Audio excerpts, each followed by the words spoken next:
Shri JP Nadda ji ने इस पूरे जघन्य कांड का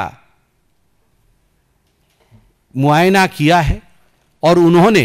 ये सब कुछ देखने के बाद, after taking into consideration that this is an absolute brutal act, उन्होंने एक कमेटी बनाया है और वो कमेटी जो जाके जांच करेगी, ये कमेटी 4 दलीय सदस्यों का है और वो सदस्य है, मैं उनके नाम पढ़ रहा हूं, श्री सतपाल सिंह, पूर्व केंद्रीय मंत्री एवं पूर्व पुलिस आयुक्त मुंबई, श्रीमती मीनाक्षी लेखी, पूर्व केंद्रीय मंत्री, श्री विप्लव कुमार देव, सांसद लोकसभा, एवं श्री मनन कुमार मिश्र, सांसद राज्यसभा। কসবার উপর যদি ফ্যাক্ট ফাইন্ডিং টিম হয়, তো ফ্যাক্ট ফাইন্ডিং টিম আসার আগে তো অ্যাকিউজডরা গ্রেপ্তার হয়ে গেছে, তো ওরা কি করতে আসবেন? রাজনৈতিক পর্যটক